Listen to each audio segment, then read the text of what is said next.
تورکیە لە ڕێگری لە شەڕی کورد و شەڕی شەڕ و داگیرکاری دەوڵەتانی تورکیا بۆ سەر کوردستان.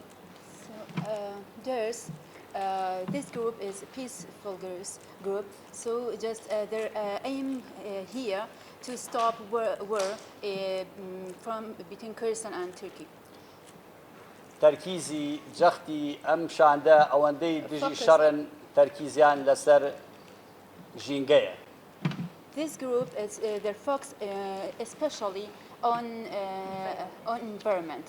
چونکە شەڕ دەرەنجامە مەترسیەکانی بۆ سەر ژیانی مرۆڤ و ئاژەڵ و هەموو سروشت دەرەنجامی شەڕە. Because war has a big impact or damage on environment more than animals and human beings. ئەگەر ئەم شاندە هەر لە سەرەتاوە ئاستەنگیان بۆ دروستکرا لە هاتنیان بۆ کوردستان.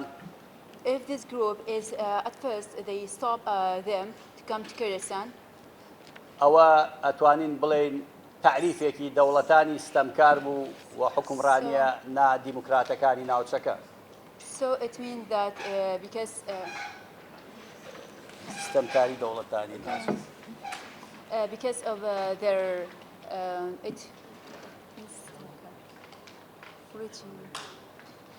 it means that they are not peaceful. This government around us, these countries around us, they are not allowed peaceful things.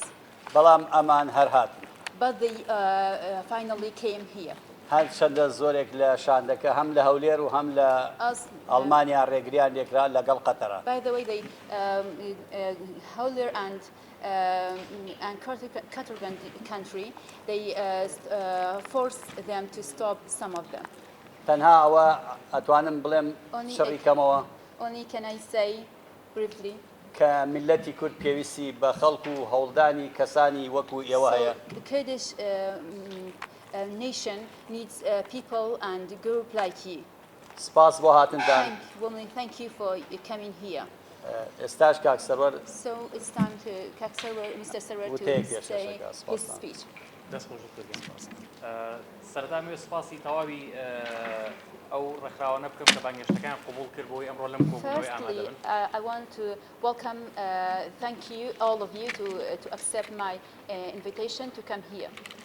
و هەروەها بەخێراتنی ئەو شاندەش بکەم کە لە زیاتر لە دەوڵات و هەروەها کە خۆیان زیاتر لە 200 چالاکوانن بەڵام ئەمڕۆ توانیوانە کە نزیکەی 40 چالاکوانیان 40 ئەندامیان کە لێرە حضوری هەبێت. So this group came from nearly 10 countries and nearly 40 members here. من نامێ وتەکانم درێژکەمەوە دەرفەت ئەبەخشین پێشەوەی کە با بڵێن ئەو ڕێکخراوانی کە ئەمڕۆ لێرە میوانن پێشەوەی کەوان قسە بکەن دەرفەت ئەبەخشین بە 3 کەس لە ئەندامانی ئەو شاندە بۆی وتەی خۆیان پێشکەش بکەن. Before they just participate, all of you, we briefly want to allow 3 of the main members to speak, to say their speech here. بەڕێز لیا ئەتوانێت وتەکانی پێشکەش بکات. خۆشی هاوکات چالاکوانی ژینگەیان با بڵێن پارێزەری ژینگەی و کار بۆ پارێزگاریکردن لە ژینگەکان. Thank you so much for having us. Pleasure. سپاس بۆ هاتنی ئێمە office in Turkey, and we see it in the destruction of nature here, and of course all the attacks on the Kurdish people in Kurdistan. ئەو وێرانکاریمان بینی کە ئەیانەی ببینی کە ئەو وێرانکاریەکە لەلایەن تورکیاوە کە بۆ سەر کوردستان و ژینگەی کوردستان و خەڵکی کوردستان ڕۆیە. Which is why we decided to come here. لەبەر ئەوەی ئێمە پێماندا کە بین بۆ ئێرە. Support everyone, the Kurdish people, پشتگیری هەر کەسێ بکەن کە لێرە in their fight for peace and united Kurdistan, شەڕ و ئاشتی ئەکەن and the protection therefore of the land as well. زەویەکەی خۆیان ئەپارێزن، پاتکەی خۆیان ئەپارێزن. سپاس بۆ بەڕێز لیا و هەروەها ئێستش کریستۆف بەڕێز کریستۆف کاویش بە هەمان شێوە پارێزەری ژینگەیە.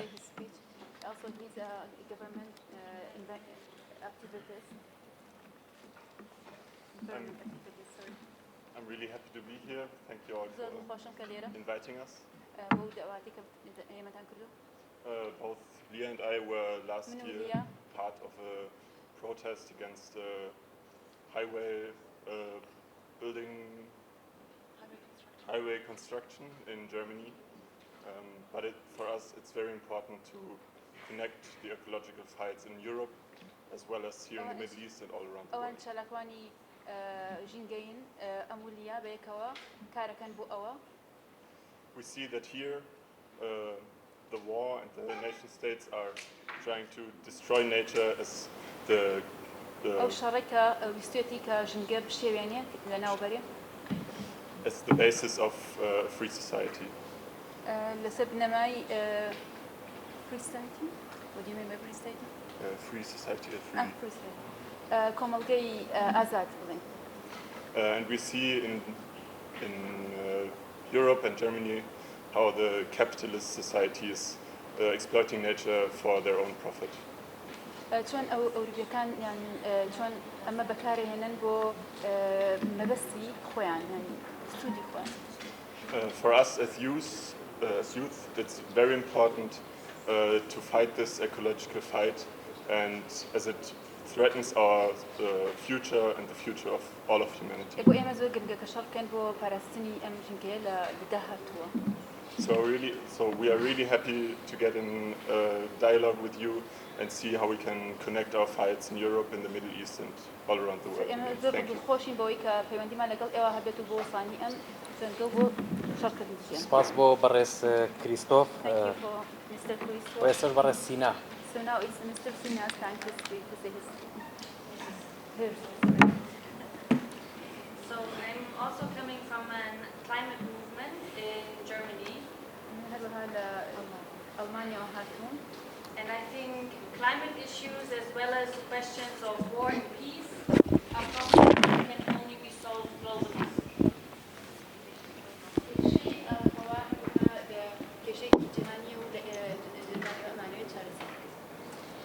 At first sight, you might think that Germany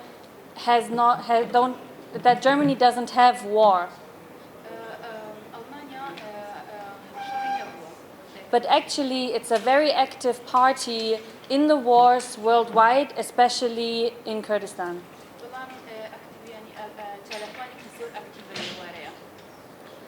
Although Germany is a very rich country, it keeps on exploiting nature and destroying societies and nature worldwide.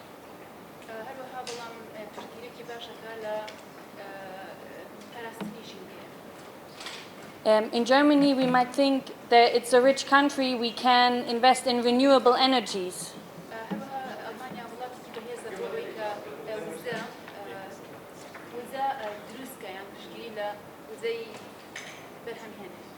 But the reality is that the state is implementing interests of capital rather than interests of the people.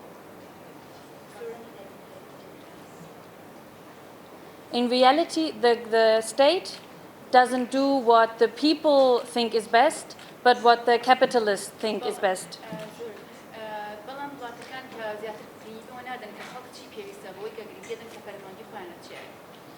One obvious example in Germany is the coal, which is the most inefficient and worst way to produce energy, and it has a very bad effect on the environment and the climate.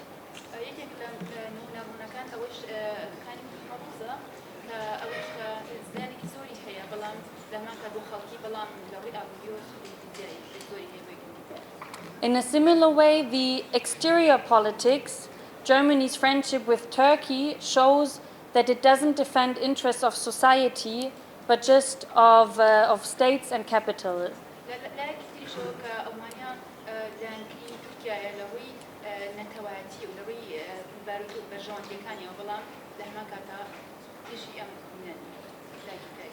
So we are here to show that this government does not represent the people, and we want to form bonds of civil society around the world.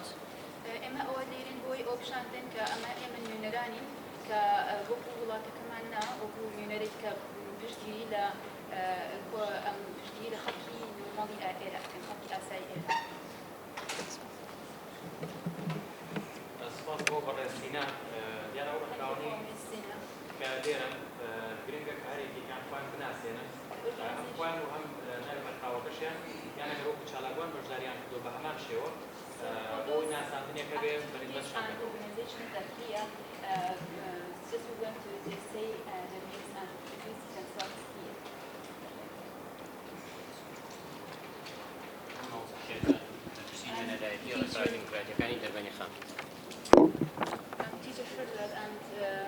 هەرپرسی نوێنەرایەتی ڕێکخراوە دیموکراتیەکانی دەربەندیخان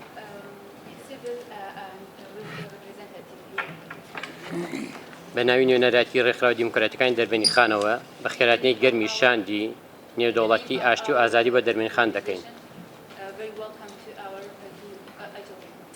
هاتنتان بۆ شارە جوانەکەمان سەربەرز ناکردین.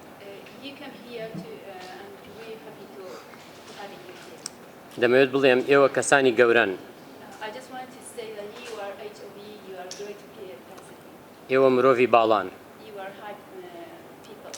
نمونەیەکی جوانی مرۆڤایەتی پێشکەش دەکەن. نمونەتان زۆر بێت و هەمیشە بەردەوام بن. بەڕێزان، ئێمە باوەڕی تاوامان بە مرۆڤ دۆستی و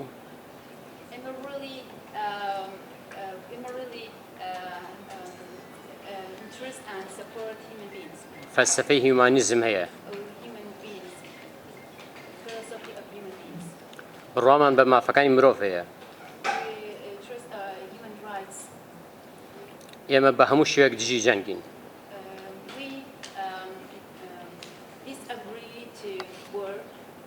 جەنگ ماڵوێرانی و سڕینەوەی ژیان بە دوای خۆیدا دەهێنێت.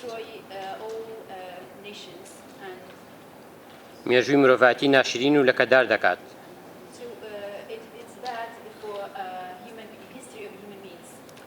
ئاشتیش پێکەوە ژیان و ئارامی بە دوای خۆیدا دەهێنێت.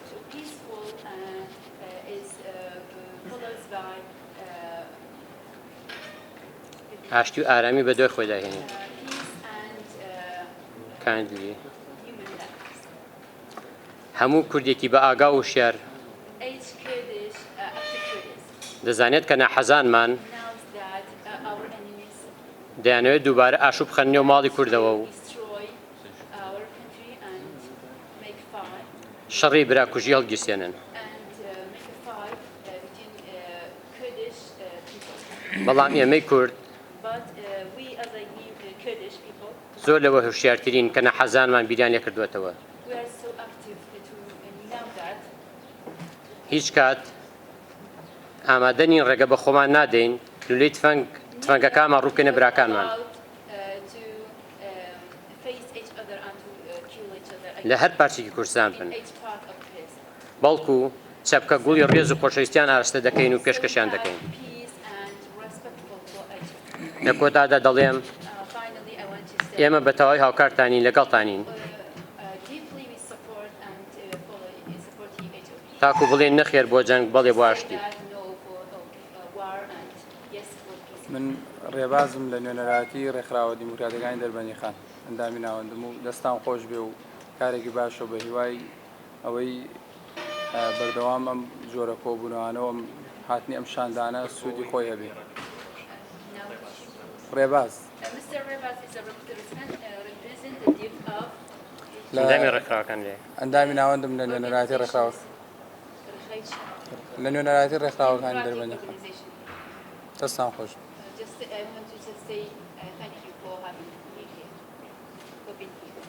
من ڕێژان نەریمان منی شەر ئەندام لە ڕێکخراوی ڕێکخراوە دیموکراتیک. ئێمە زۆر شەرەفمەند بووین کە ئێوە لە وڵاتانی جیهانەوە هاتوون بۆ بەشێک لە کوردستان، بەشێک لە پارچەیەکی کوردستان.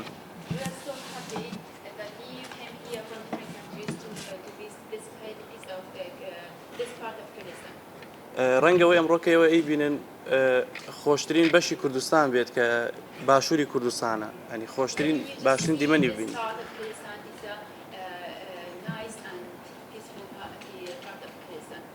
بەڵام ئێمە لە سێ پارچەکەی تر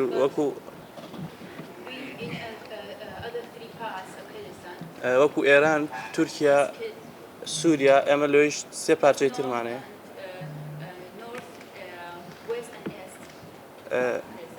لەوێ ئێمە ژینگەکانمان دارەکانمان ئەبڕێن درەختەکانمان لەناوە بن مناڵەکانمان لەناوە بن.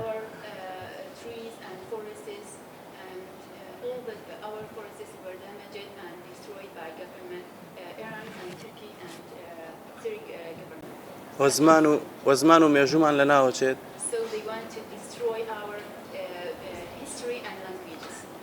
زۆر شەرەفێکی گەورەیە کە ئێوە لە ئەو وڵاتانەوە هاتوون بۆ لای ئێمە بەڵام من داواکاریەکەم هەیە لە تەواوی هەمووتان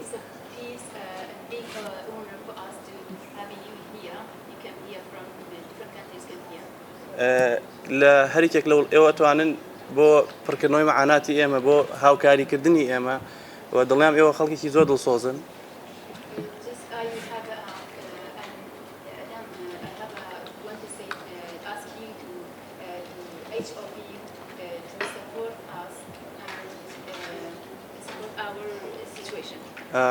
هەریکێک لە وڵاتەکانی خۆتان لە کاتێک کە قەزەیەکی کوردی ڕۆدات هەمووتان هەریکێک لە وڵاتی خۆیەوە لە چالاکیەکانی تایبەت بە کورد و ژینگە و جەنگ بەشدار بن ئەوە ئەبێتە کێرفێکی زۆر باش بۆ ئێمە لە بەردەم وڵاتەکەی خۆتانە.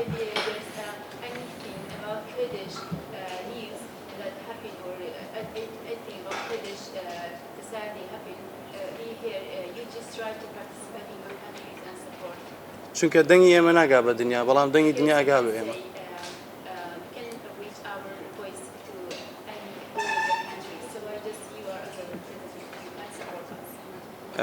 من هەرو داواکاریم هەیە لێ و خۆشحاڵم ێوات خۆشحاڵم بەهاتنتان.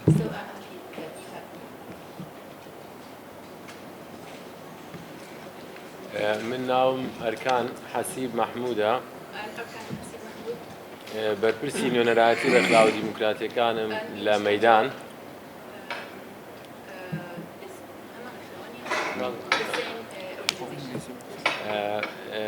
بەڵام ئێمە وەکو ڕێکخراوە دیموکراتیەکان لەژێر سایەی یەکێتی نیشتیمانی کوردستان هاین ئەوە بە بەرچاوڕوونی بێ بۆ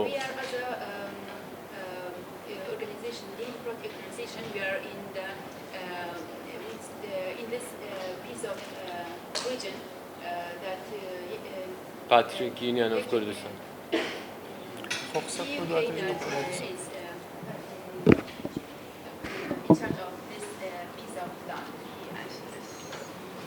من زۆر خۆشحاڵم کە ئێوە لەو ئاستەیە لە ئاستی بەرپرسیارەتی ژینگەیە بینمەوە مرۆڤ دۆستیا بینمەوە.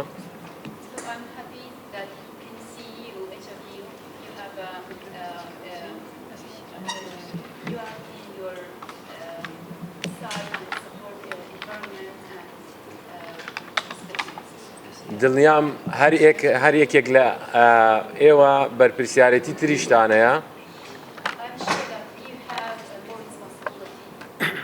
من وەکو خۆم زۆر سپاسیان ئەەکەم کە خەمی ئێمە بە خەمی خوا نەزانن خەمی مرۆڤایەتی بە خەمی خوا نەزانن.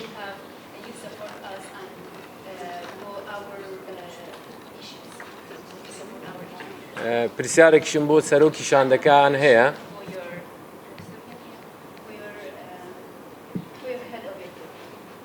ئایا ئەمان لە ڕابردووە کاری تریان کردووە لە وڵاتی تر یان هەر کوردستانیان پێمەهیمە؟ بەڵام پرسیارەکەم بۆ سەرۆکی شاندەکەی ئەگەر نازانم ئەگەر بینووسن.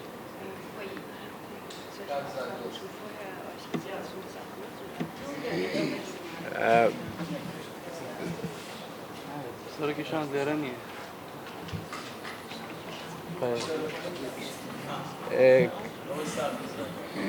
ئەوەڵگیا من پرسیارەکەی من ئەوەی ئایا مەسەڵەن ئەم گروپی ئاشتی لە ڕابردووە کاری تریان کردووە بۆ ئەوەی کە ئاشتی سەقامگیر بێ یان ئەمە دەستپێکی کارەکەیانەوە چونکە ئێمە ناناسین بۆ ئەوەی بەرچاوڕوونیمانە بێ یان هەر کوردستانیان پێمیهیمەوە ئەیانەوێ لەیرەوە دەست پێ بکەن.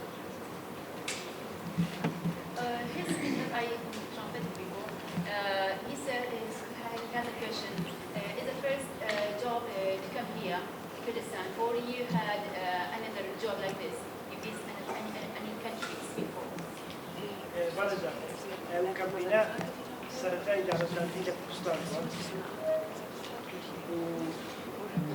یەکەم جار لە کوردستان پشتکارێک وەکو ڕێکخراوە و شاندنە و کەمپینێک نەکراوە لەگەڵمانە ئەمانە ئەنجامی هەندێک ڕێکخراوی دیکەن یعنی هەندێک لەو بەڕێزانە ئەنجامی ڕێکخراوی جوانانی ئەڵمانی ڕێکخراوی جوانانی ئینتەرناسیۆناڵ ڕێکخراوی ژینگە پارێز و هەندێک ڕێکخراوی دژ بە جەنگ فرۆشتنی چەک و کەلوپەلی سەربازی لەلایەن وڵاتانی خۆیانەوەن. So this group is start first from Kurdistan. So each of this group came from different countries. So they بۆیە دەبێت ئەو کەسانە وەکو تاکیا وەکو ڕێکخراوەکانی خۆیان لە شوێنی دیکە و لە وڵاتانی دیکەش کاریان کرد بێت. Each of the group maybe came from different countries and they support or they head of their groups. بەڵام هەر هەمویان دۆستی کوردن بە ساڵانە کورد دەناسن هەندێکیان زمانی کوردی باش دەزانن. But most of them support Kurdish and they from their some of them knows Kurdish language. و بە ڕۆژان بە هەفتان لەگەڵ دۆزی کورددا لەگەڵ ئەو داوای ئازادی و مافەڕەوایانەی گەلی کورددا ئاشنان. So they knows most of things about Kurdistan that happens, Kurdish issue, they have knowledge about it. بەڵام بەگشتی وەکو کەمپینەکە بۆ کوردستان ڕێکخراوە و دیژی داگیرکاری دەوڵەتی تورکیایە لە باشووری کوردستان. Generally this campaign is created to against this situation that happens between Kurdistan and Turkey. Occupation from Turkey. Occupation from. About occupation of Turkey from Kurdistan. بۆیە کارەکانیش سنووردار دەبێت بە کوردستانەوە و زۆرتر دژی داگیرکاری وڵاتانی داگیرکاری هەرێمی لە ناوچەکەدا لە کوردستاندا و دوای گەڕانەوەیان بۆ ئوروپا و بۆ وڵاتانی خۆیان هەوڵ دەدەن دەنگی کورد بگەنن بە وڵاتانی خۆیان بەو خەڵکەی لە وڵاتی خۆیاندا و کارەکان لە ئاستی جیهانیدا بەردەوام دەبێت. So they collect all knowledge or information about Kurdistan and they back to their countries and they want to continue their jobs and to support or to support Kurdish people from their country. So they want to reach a Kurdish voice from people around the world. زۆر سپاس تێگەیشتین ئەوەی بەڵام ئایا ئەمان بۆ خۆیان لە نزیکەوە متابعەی داگیرکاریەکەی تورکیان کردووە یعنی شەوی ڕابردوو سعات دوو-سێ شەو تورکیا بەردەوامە لە بۆردومانەکەی و ماڵوێرانی و کاویکاریەکەی و کۆمەڵێک گوند لە سنووری بابڵێن کوردستانە چۆڵیان کردووە هەر دوێنێ شەو ئێمە هەواڵ گەیشتووەتە خەڵکە ئەوان بەردەوامن لە دابڕین بەردەوامن لە کوشتنی خەڵک بەردەوامن لە تاڵانکاری بەردەوامن لە خەڵک کوشتن ئایا ئەمان ئەویان بیستووە کە ئەوان تا ئێستا شەر بەردەوامن لەو داگیرکاری و تۆ بارانکردنە ئایا ئەوان ئایا تورکیا استراتیژی خۆیە گۆڕێت بە ئەم جۆرە هەڵوێستانە من وەکو خۆم زۆر بەرز ڕایەگرم و هەر حرەکەتێک هەر جوڵەیەک بۆ خۆی کاردانەوەی ئەبێ بەڵام ئایا تێڕوانینی ئەمان بۆ ئەو مەسەلەیە چۆنینە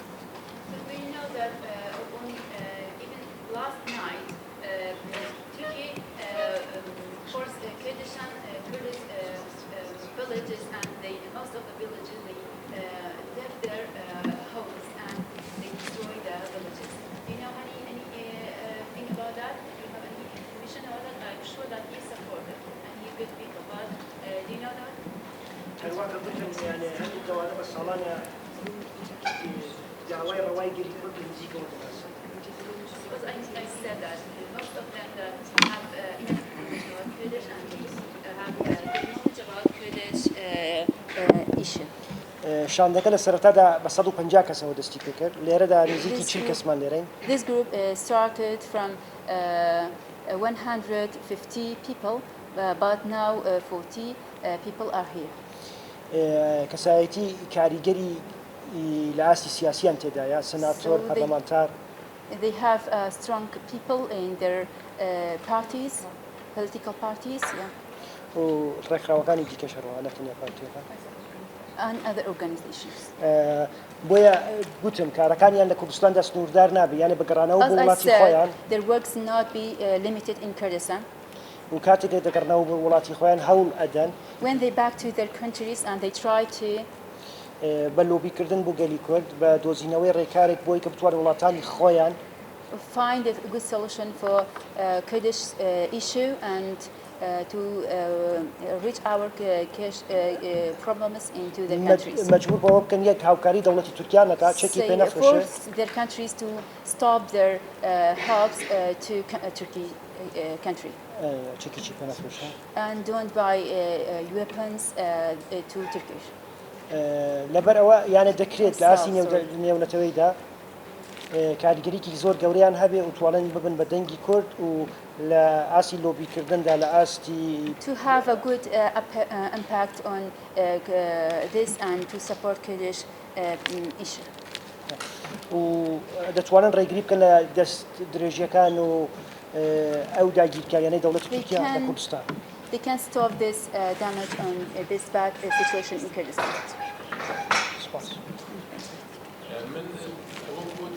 زۆر خۆشحاڵم هەموو جوڵانەوەی بۆ خۆی کاریگەریە بێ بەڵام یەک داواتریشم هەیە لە ئەم هاوڕێیانە کە بەشداریان کردووە داوای لێکەم سەردانی لایەنە سیاسیەکان بکەن چونکە ئێمە بە یەکدەنگی بە یەکگرتووی ئەتوانین دژی هەر داگیرکاریەک بۆسینەوە ئەم داگیرکاریە تەنها داگیرکاری نییە دژ بە پەکەکە پارتی کرێکارانی کوردستان بەڵکو داگیرکاریە بۆ سەر هەموو ئەحزابەکان و بۆ سەر نەتەوەی کورد لە باشووری کوردستان یعنی من داوای ئەوان لە یەکەم ئەم شاندە بەڕێزە سەردانی لایەنە سیاسەکانی تریش بکەن بۆ ئەوەی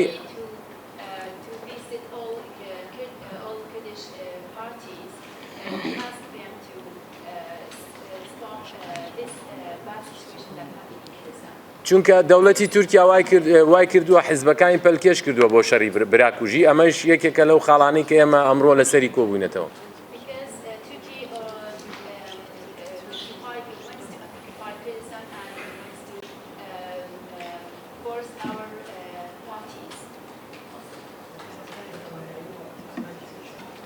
First of all, I would like to thank you and welcome to our country. And also, I want to say thank you for those people who arranged this meeting. As I understand you are ecological group, I think, and your aim is promote peace and also protect environment. Of course, it's very important that people should know that after Second World War, the state wanted has working to attack environment and destroy environment. One of the most important philosophical, I think, Moray Bochini, I think, as an ecological man, philosophical, the World Green Party in Europe and also ecological group work together to protect environment. And also after that, one of the most important philosophical or man, Abdullah Öcalan, actually continued Bobochini's work and duty to promote and make ecological environment and territory. And also, you know, Rojava, one of the most important example. And I think there is one village in Rojava. Actually, it's a ecological village in Rojava. I think we need to edit that village around the world. So, as your duty to come here, I think, as Kurdish people, we believe that we cannot achieve our goal without our support, without your supporting. Without your supporting our friends from around the world, especially in Europe, and we know that after 1991, European countries and also European people also supported Kurdish people to make a good, to make a developed territory region. I mean Kurdistan region. So it's very important, I think, for Kurdish people and also European people work together to stop this war that Turkish authority and Turkish state now attacked Kurdish people and also destroyed our nature. You know, I think all European people know that Turkish state 1 week ago cuts a lot of thousand trees in Kurdistan on mountains, so it's very catastrophic for nature. I think that you should prepare your reports for European countries, for European organization to work to stop this war. That's why I think you are coming here is very important for Kurdish people, and we work together to stop this war. Thank you for coming here.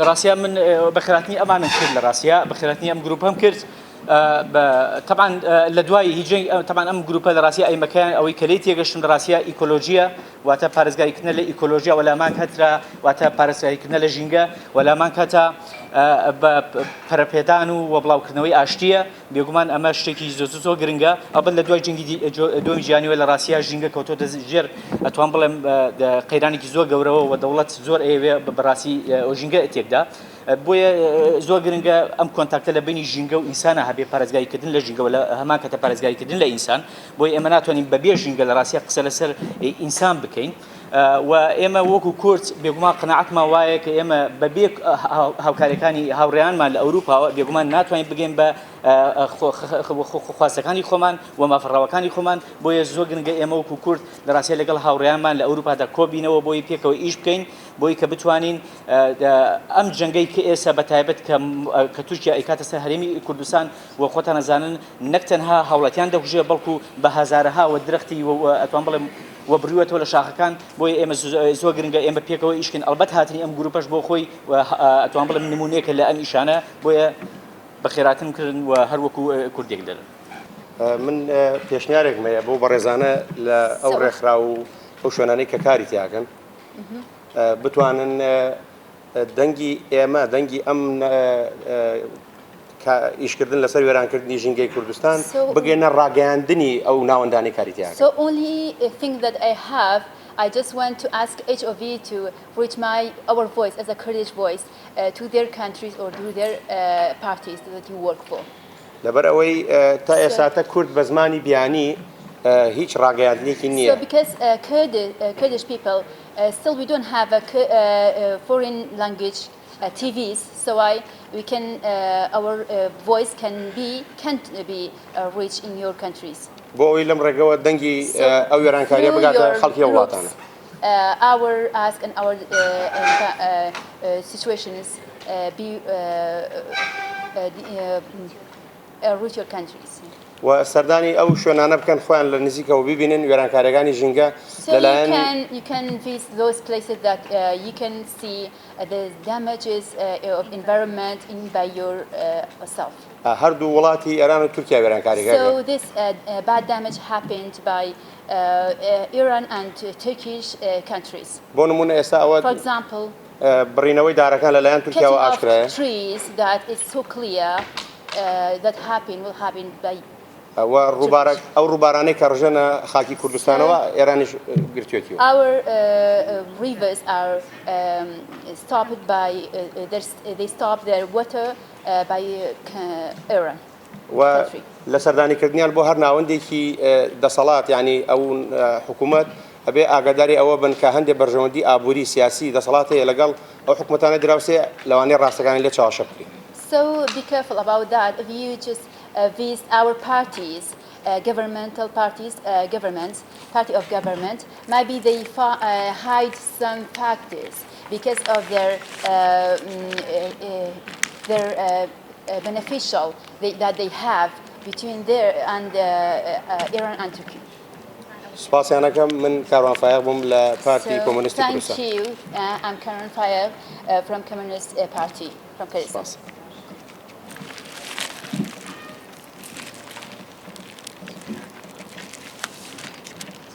هاورانکیە قسەیمەوە بەس تۆزە کورتیکەنە و هەوڵ بدەن دووبارەی ئەو برادرانەی پێشوونە بێگە شتێکە لێ بەس قسەی نییە لێرە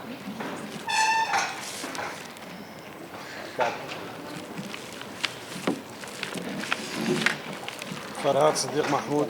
فرهاد صديق محمود. ڕێکخراوی هیمەت بۆ هاوکاری ڕێکخراوێکی ناحکومی سەر بەخۆیە. organization of HIMAT is an governmental organization. دەستخۆشی و بەخێراتم هەیە بۆیان هیوادارم لە کارەکەیان سەرکەوتوو I just want to thank you and have a good time for you. I hope you be successful in your job. لەگەڵەوەی میلەتی ئێمە بەداخەوە بە بەردەوامی لەژێر زوڵم و داگیرکاری و تێکدانی ژینگا بووە لەلایەن دەوڵەتانی So our ترەوە. nations always been under the force of government, our neighbor government, Turkey and Iran and Syria. لە ئێستادا دوو جۆر داگیرکاری هەیە. Now we have two occupies from them. داگیرکاریێکیان شەڕی تورکیایە کە سەپاندوێتی بەسەرمانە. One of them from Turkey to Kurdistan, they have they want to occupy Kurdistan. کە مەبەستی داگیرکردنی خاکی They کوردستان و want to occupy Kurdistan تێکدانی ژینگەکەی and و destroy کوشتنی our خەڵکی environment and سیڤیلە. kill civil people. جۆری دووەمی The داگیرکاریەکە لە second kind ئێستادا of occupy گرتنەوەی سەرچاوەکانی ئاوە لەلایەن دەوڵەتانەوە. cut off the waters from their sides to stop water to come to Kurdistan. کە ئەمیش دەبێتە هۆی تێکدانی So ژینگە also و this is دیمۆگرافیا و another برسیکردنی damage خەڵکەکەی. for Kurdish people. برسیکردنی خەڵکەکەی و So, تێکدانی ژینگەکەی هەرەوە. Make Kurdish people hungry and destroy their lives. درێژە نادەم بە قسەکان So I want to just say briefly. لە کۆتاییدا دووبارە دەستخۆشیم هەیە. Finally, I just want to say welcome and گلەیشمان هەیە لەوەی کە لە دەوڵەتان بە تایبەتی ئەوروپا و ئەمریکا کە ئەمان لێوە هاتوون. So I just want to say that one thing that I have for you to لەبەرەوەی کە وەک پێویست بەدەم کێشەکان و ناتون چ لە ڕابردوو چ لە کێشەی ئێستامانە. So they don't have their attempts in their countries before. لەبەرەوەی ڕەو ڕاستیە زای نەگەر بە گڵۆپی سەوزی ئەمریکا و ئەوروپا نەبێ بە تایبەت ئەمریکا ئەو So as you know ناتوانێت that if they don't allow their Turkey and Iran government country, they can't do anything.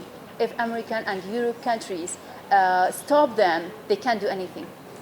لە کۆتاییدا دەستخۆشیم بۆیانەیە هیوادارم سەرکەون و بتوانن لەو ماڵوێرانی و کوشتنی خەڵکی سیڤیلە کۆتایی پێ بێنن. Finally, just I have hope that he can just do something for us and say I want to just say thank you for having me.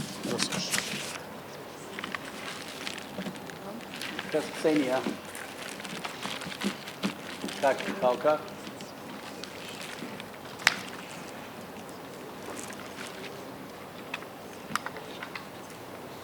بەڕێزانە کاتتان باش. Have a good day. من هاوکار قادرم بەرپرسی هاوکار کۆمیتێ قادر دەربەندیخانی حیزبی شووعی. Please. بەرپرسی کۆمیتێ رەخسین دەربەندیخانی حیزبی شووعی. I'm in charge of پارتی کۆمەنیستی عێراق. Communist Party. خۆشحاڵ بووین ئەبێ وەکو پێشەکێک بڵێم ئێمە وەکو میلەتی کورد میلەتێکی میواندۆستین. So we are welcome nation as a Kurdish nation. ئەوانەمان خۆشەوە کە پاڵپشتیمانەکەن. We love those people that support people, the Kurdish people and پێمان ناخۆش بۆ ئەستەنجانەتان بۆ دروست کرا. We are sad that you have abstract and they stop here in some ways. ئەگەر پێتان خۆش بێ حەزەکەین بۆ نیمەڕۆ ساوەرێکی کوردیمان لەگەڵا بخۆن. So we are happy for lunch. You have sour is a kind of Kurdish traditional Kurdish food. So we have together. وە بۆ زانیاریتان ئێمە خاتومیترانمان لەبیر ناچێ هەرگیز. So just for your knowledge, I never forget Khatomitran.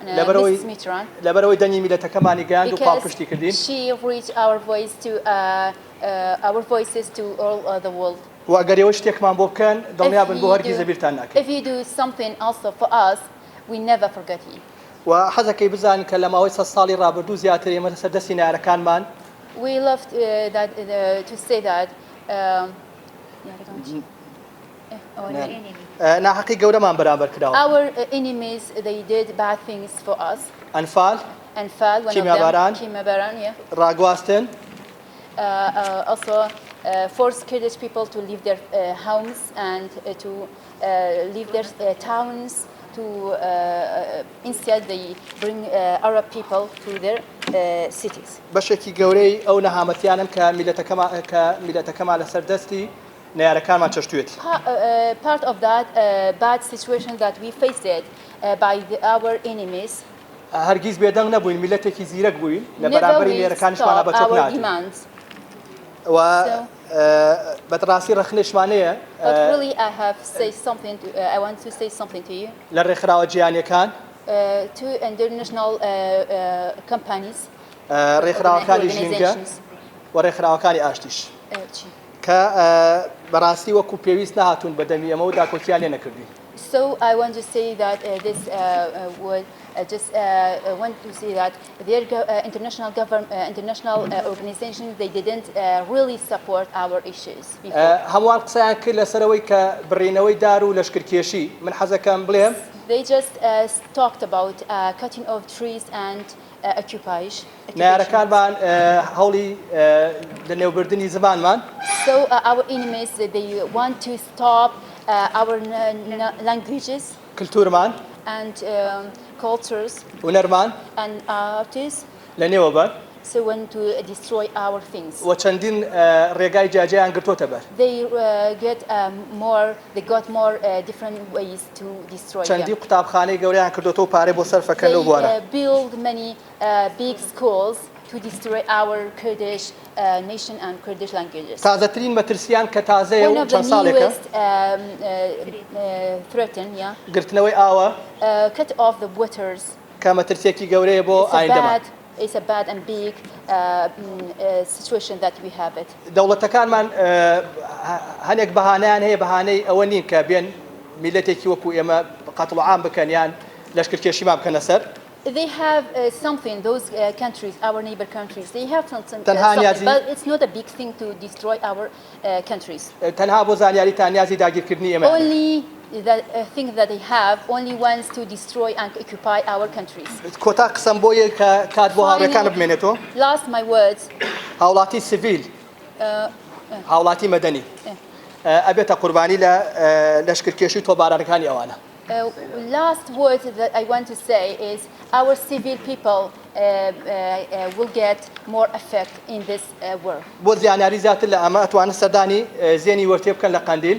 So you can reach Werte Qandil place is a place to get more information about our. و سەردانی قەندیل شوێنەکانی تر بکەن بۆی کە بزانن چەند هاوڵاتی مەدەنی بۆتە قوربانی. Qandil to get more information about that. کۆتا قسەم چاوەڕێی پاڵپشتی ئەوەین و زۆر سپاس. So my last word is waiting for your words to support us. دەستان خۆش. Thank you. کەس قسەی نێدوێ کاک فەرمان.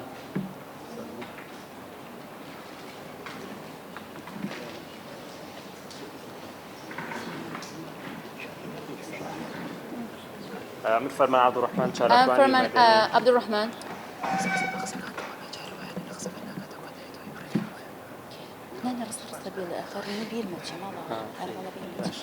من لەڕاستی بۆ پێی کە کۆتاجار قسەمان کردووە زۆربەی هاوڕێیانمان زۆربەی قسەکانیان کردووە من نامەوێت قسە دووبارەکانی وان دووبارەکەینەوە. So I just want to say briefly because most of my friends told everything. تەنها دوو خاڵم هەیە. Only 2 points that I have it. خاڵ یەکەم بە خێراتنی هەمووتانەکەم. Welcome all of you. هاتنی ئەوە دەربڕینی هەستی گەورە و بەرپرسیارەتیتانە بەرامبەر بە ئەو کاولکاریانەی کە بەرامبەر بە هەرێمی کوردستانە کرێت لەلایەن دەوڵەتانی تورکیا و ئێرانەوە. Coming of you is a great support for us to bad situation that happened by Turkey and Iran. خاڵی دووەم ڕخنەیەکی جدیم هەیە لەسەر سەردانەکەتان. Last my point is I have a real word demands to you.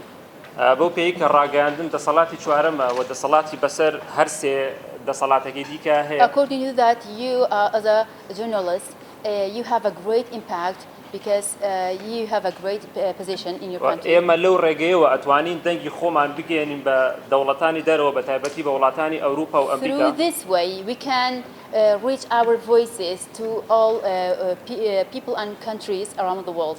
ڕاستە ئێوە شاندێکی نێودەوڵەتین کە هاتوون بۆ ئێرە. It's real you are international members or representative. بەڵام ئەبوو لەگەڵ خۆتانە ڕاگەاندنە نێودەوڵەتەکانتان بهێنایە بۆی کەوا لە ڕێگەی ئەوانەوە ئێمە دەنگی خۆمان بگەێنینە وڵاتانی دەرەوە. But we hope you have a journalist and journalist with you, bring a journalist with you to reach our voices to your country.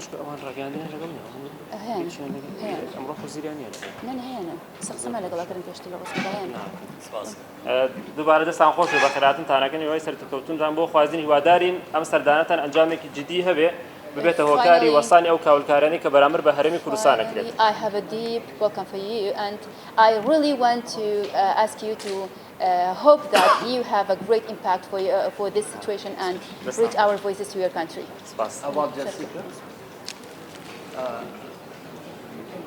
Coming.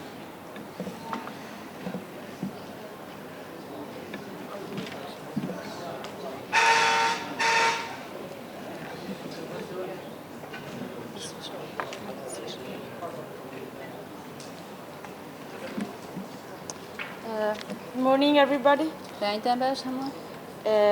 I'm part of this delegation for peace and freedom in Kurdistan. من بەشێکم لەو گروپەی کە هاتوون بۆ سەردانی گروپە ئاشتی خوازی هاتوون بۆ کوردستان. We would like to thank you very much for welcoming us. ئەمەیە کە سپاستان کەم بۆ ئەو بەخێراتنە. I would just like to say a few things. تەنها ئەمەیە چەند قسەیە بکەم.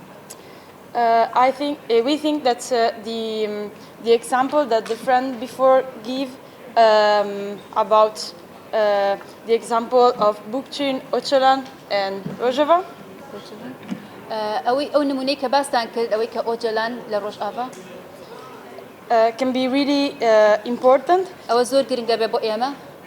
And that we think that the mindset that oppress the nature is the same that oppress women. ئەوەی کە دژی ژینگەیە دژی مرۆڤایەتی. We think that the work you are doing is really good and we appreciate. ئەو کارێک کە ئێوەی کەن کارێکی زۆر باشە ئێمە سپاسگوزارین بۆ ئەو. And that the fight you are keeping on for ecology could be stronger if it would be connected to the struggle for the freedom of women. ئەو ئیکۆسایت کە ئەوشەی کە ئەیکەن ئیکۆسایت کە زۆر کاریگەرە بێ ئەگەر کاریگەری پەیوەندی هەبێ لەگەڵ ژینگەیە پەیوەندی بابەتی ژینگەوە هەبێ. The two struggles can strengthen one each other. ئەو دوانە دوو کێشەی یار و لەبەرچاون. Because if we want peace and freedom, we should want these two things. ئەگەر ئێمە ئاشتی و ئازادیمان بێ ئەبێ ئەو دوو شتێشمان لەبەرچاو بێ. For all women, all human beings, and not only but all living beings. بۆ هەموو مرۆڤایەتیان بۆ نەک هەر بۆ زینەوەران بۆ هەموو زینەوەران. Thank you. سپاستانە. کاگنێچیریش قسەیەکی کوردیە.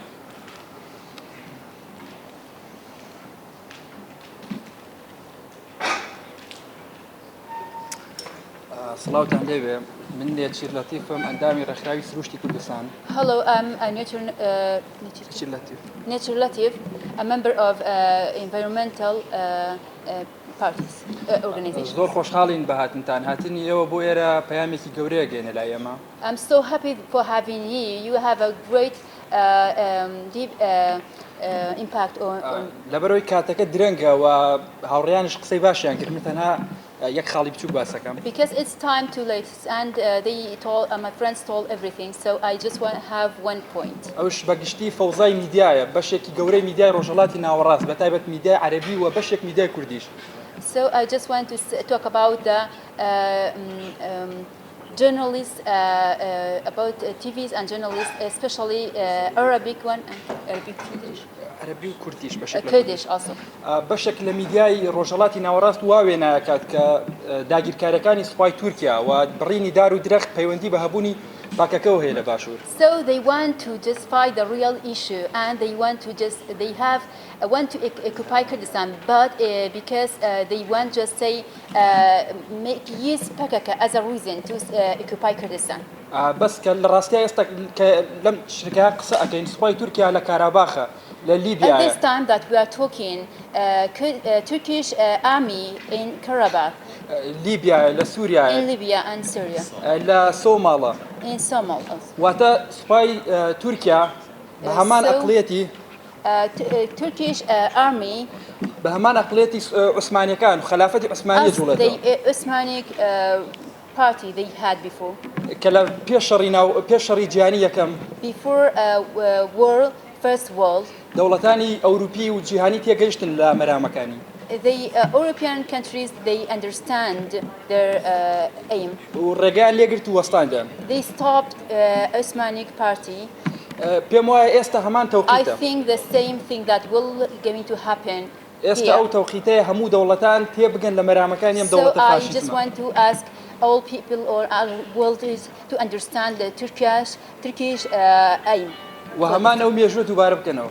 So they want to repeat the same history. تکای من لە ئێوە ئەوەیە وەکو چالاکوانی وڵاتەکان. I really want to ask you to as a activist بتوان فشاری تەواو لە دەوڵەتی خۆتان بکەن. to try to force your countries بۆ بڕێنی هەموو عیلاقات نێودەوڵەتی و عیلاقە to cut بەرزەکان. off all your relationships that they have with Turkish. و تەنانەت لە باشووری کوردستانیش. Even with Kurdistan south. ئەو دەوڵەتانەی ئێوە پەیوەندی باشیان لەگەڵ حکوومەتی هەرێم هەیە کەی RG. So also your governments, your countries all have a good relationships with our parties here. بەڵام حکوومەتی هەرێم بەڕاستەوخۆ بە ناڕاستەوخۆ پاڵپشتی و هێرشانەیەوە زەمینەی بۆ ساز کردووە. But our government support this occupation. و هیچ جۆرە هەڵوێستێکی نییە. So they don't have any demand. و تەنانەت کۆنسوڵێتی تورکیا هیچ جۆرە کاردانەوەیەکی نەبوو بەرامبەر. Even Turkish consulate they didn't have anything about this. بەتایبەت پەدەکە پارتی Especially پەدەکە. و یەنەکەش واتە پیوکەی هاوبەشی پارتیە یعنی. Two different parties here, two main parties, PUK and ئەم دوو پارتە ڕاستە حکوومەت هێرێمیان پێکێناوە. So these two main parties here they create a Kurdistan government. بەڵام گزارشتی گشتی خەڵکەکە شتێکی ترە. But our Kurdish people we have different things. خەڵکی کوردستان بە تەواوی دژی و هێرشانە. As a Kurdish people we really don't support this. هیوادارن ئێوەش بە عیلاقات و پەیوەندی خۆتان لەگەڵ حکوومەتی هەرێم و لەگەڵ ئەو پارتانە بچنەوە. We really want you to cut off your relationship with those parties here and also. دووبارە بەخێر بێن و دەستان خۆش. Again, I really want to welcome you.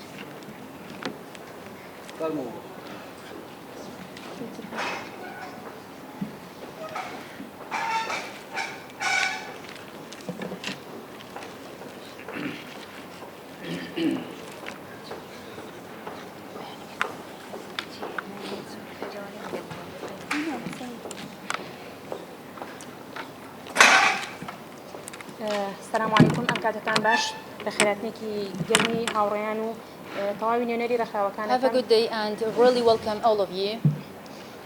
بەندە ناوم باخان مەجیدە. I'm Bakhan Majid. I'm a lawyer. I'm lawyer. لەگەڵ هاوڕێ و هاوکار و هاودۆستم مامۆستا میرەبان وەکو ئەندامی with my real friend Mihraban, Ms. Mihraban. وەکو نوێنەرانی ڕێکخراوی کوردستان لەقی دەربەندیخان لێرە حەزڵ و وجودمان. As a relative with her. ئەمەوێت سەرەتا کورتەیەک لە ڕێکخراوەکەی خۆمان بەڕێستان I really want to brief talk about our organization, our party here.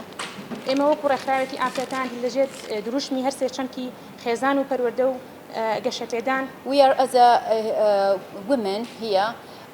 We have a company, organization, and we support three things as a organization.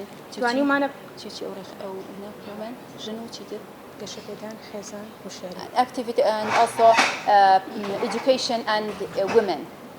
توانیمانە پارێزەری خێزان و تەواوی چەمک و بەها مرۆڤایەتیەکان بین لە پاراستنی تاک و قیمی بەهای کوردی. We could support all people here to support families.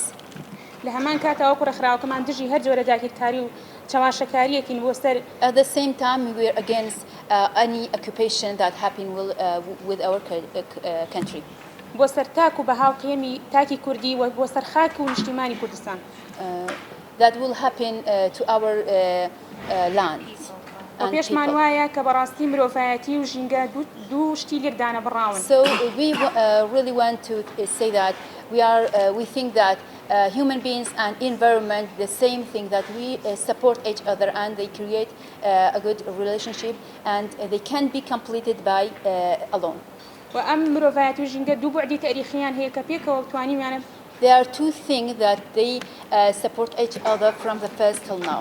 حتى هەر کاتێک هەر جۆرە دەستدرێژیەک هەبێت بۆ سەر ژینگە دەستدرێژێکی ڕاستەوخۆیە بۆ سەر بەهاو قیەمی مرۆڤایەتی لە هەر شوێنێکی ئەم جیهانەیە بێت. When have any bad situations for bad things for environment, it will be bad thing for the same for human beings. و ئەتوانین ئەوەشتان پێ بڵێن کە تاکی کوردی تاکێکی بەرپرسیارە تاکێکی So I want ڕۆشنبیرە. to just say that Kurdish people are educate people. بەقیەم و بەهاکانی پاراستنی ژینگە بەڵام بەداخەوە ئەجەندای دوو حیزبی دیاریکرا و بەتوانم ئیتیجا هەم لەسەری بێت کە نەتوانراوە تاکی کوردی لەسەر ئەو مەفهومە پێ بگەێنرێت کە بەڕاستی بتوانێت پارێزەرێکی جدی ژینگەکەی بێت. So as a Kurdish people, we really support environment, but sadly our parties don't support our Kurdish wishes. هەر ئەمە شوای کردووە کە بەڕاستی دەوڵەتانی زنهێزی دراوسێ بتوانن زۆر بە ئاسانی دەستدرێژیان هەبێت بۆ سەر خاکی پیرۆزی کوردستان. Because of that, all neighbors, our country neighbors, they can easily reach our countries and they want to invade our countries. بۆیە لێرەوە داواکارین لە بەڕێستان لە غیاب و وجودی حضوری عەلامیتان خۆتان ببنە پردی پەڕینەوە لە نێوان دەنگە ناڕازیەکانی ئێمەوە دەنگەکانی دڵسۆزانی ئێمە بۆ پاراستنی قیەم و بەهای تاکی کوردی لە منطەلەقی سیاسی و لە ڕوانگەی ژینگە دۆستی ئێمەش.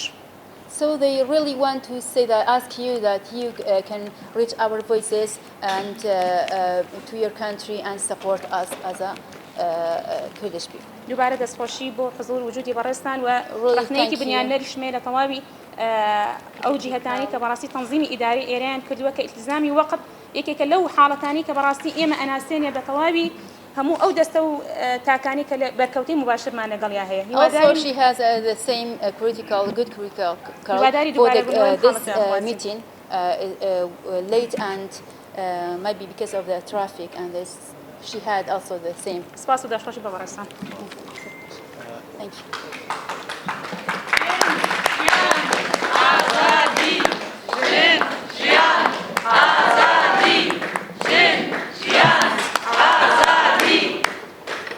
دەست خۆش بەڕێزان ساس بەڕێز کاکسێن ئەڵماس شارەداری کۆنی ئاگری وەکو شاندەکە تەرجمەی نەکرد. ئەیستا ناوی هەبەڵا گەلێک سپاسی خۆوەڕەت گەلێک سپاس ماڵەوە ئەوە لێ ئەستخانم چار پرسایز بێژیم ڕاستی ئەوەنات دۆستی کوردانە خۆستن وەرن کوردستانی بگەڕن ڕەوشە کوردستانی چییە ێریشێ سەر کوردستانی چینە ڕەوشە جوواکێ چاستێدە داگرکەری تێ چمانێ چما ێریش سەر هێزێ پەراستنا پەکێکێدا تێکردێ ئەوەنە تەبایی خۆستن جیێ خۆدا بووینن خۆستنە گوندێ واڵا بوونە هەرن چاوداریە بکن خۆستنەنە شەنگالێ خۆستنەنە ماخمورێ لێ هەولێر وەکە ئەنقەرێتی ئیدارەکردنێ گەرەگە ڕاستیە بێ دیتنێ نەیشتن ئۆتێلێ دەرێنێ گەلە هەردیتن ژات نەکردنێ تشتێ بێ گوتنێ یا ڕاستی دیتناو ئەم کێ خوش بوون گەلە پرسێ گرین گوتن ئاسندا تەسبیت هەموو هەواڵێ ئاخافتن کردن تەسبیتێکیش کایەکن هەمبەری داگرکەریێ وڵاتێکی ئازاد بۆی جوواکێکە ئازاد تەسبیتێک گشکە جیدانە ئەم تەڤان تەسبیتا دۆن ئەژی یەکی وەکی باکوور پەنابەری ئەڤروپایەمە ئەم دەخوازن ئێشی کەدەرە کورد و کوردستانی ئۆرتێ ڕاوە یە سەرکیژان پەرگاڵێ ڕاوە ئەم بیرین ئیرۆ بێژن کارم بێژن ئەم دەوڵەمەندن هەرێمە هەیە دەستڵاتداریەمە هەیە ڕۆکێتکاری وانە هەنداکی ڕۆکێتکاری وانە دەست بخی لێوەکە جڤاک دەما مە شەرەفا خۆ هەندا کرد نە پەترۆل نە دەستهڵاتداری تو تشتە بەخەڵاز ناکە بۆی وێژی گەرەکی ئەم سێریدا پرسکرێکا مە سەرەکە یەکتیە نەتەویە هەرچقا پارتیە سیاسی هەنە هەرچقا سازیە سیویل کەسێ دوژە ئەس جڤاکێ را پێشەنگێ دکم کەسێ دوژە ئەس دixwazim civaka xwe ra xizmetekî bikim xizmetê civakê de hûn gerekî serî de em wene naberekî nîqaşê xwe bikin hêla îdeolojiyê de hêla ferasetê de cudayîtiyê me hewê jî boî civaka xwe boî jiyaneke rûmet boî jiyaneke xweser welatekî azad gerekî em diyalogê nava diyalogê de hûn çi hêz duebre bûye بۆ وێ ژی ئەم جار کە دنێ سپاسیە خۆ ڕات بکەن ئەم دۆژن ماڵەوە ئاوا لێ هەر کەس پشکریە وەلاتێ خۆن پشکریە جڤاکا خۆ خزمەتێ جڤاکا خۆن پشکریە کوردستانê bike kesê îro dixwazin hemberî dagirkeriyê bisekinin her kes piştevaniya wan bike îro gerî li em bêjin hemberî dagirkeriyê şer dike em naûjin bira her kes têkeve şer nava şer de cî bigire lê boî çi şer dikin boî welatekê şer dikin ve boî desthilatdariya xwe şer dikin gerek em civaka xwe jî bine femkirinê ya rastî ew çiqa partiyê me siyasî vê derê hene gerekî navaran partiya de jî diyalogek çêwe boî civakê boî welatekî azad boî yektiya netewî boî yektiya netewîyê gelê Kurd hine bencevendiyê dayne kêlekê bencevendiyê civakê bine berçavê xwe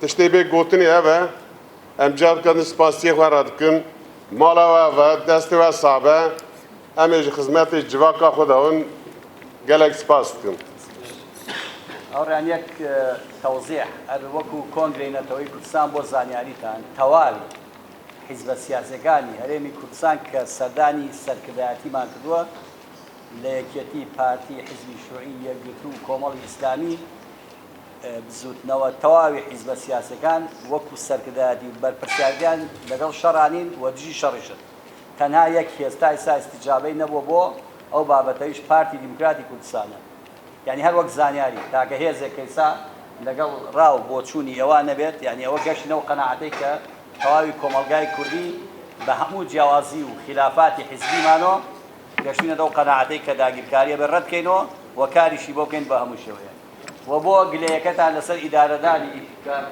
سەرۆر و ڕەنگە من و کاک سەرۆر لەگەڵ ئیدارەی ئۆتێلیشە گلەیەکانتان قبوڵە کەم و کوڕی هەموو ئەسەسەیەکی ڕەسمی نین داوە دەستگانی ئیمکانێت نیە ئەوە بەشێکە لە مەسەلەی سەڵتوانە بەڵام گومانم نییە کە پەیامەکانی گەشتوویەت سپاسی تەواوی ئەو برادرانە بە تەنگ بانگێشەکەی کاک سەرۆر و ئەوەی ئێمە شوادن ئێستاش هەر وەکو زانیاریتان یەکێک لە ئیشە جدیەکانیانەوەی کە سەردانی بەنداوی دەربەندیخانەکەم بۆی بیبینن و لە چای خوانە بیبینن و برادێتی بەڕێزان زۆربەی زۆریان ڕۆژنامە نووس و چالاکن خەمتان نێت لە گاردی پەیامەکان بۆی لە چای خوان بیبینن کە ئێرانیش مەترسی داگیرکاری کلتوری و جینگەی لە کەمترنیە لەوەی کە لە تورکیا پێ و دواتر ڕۆنە هەڵەبجە و بابەتی کیمیاباران و ئەوانە بینن و دڵنیا بە تا ئێمە بین ئەو شوێنێک کە پێویست بێت لەسەر داوای ئێوە ئەیانگێنین و ئاوگاریان بین زۆر سپاس بۆ مانووبوونتان سپاس بۆ شاندەکە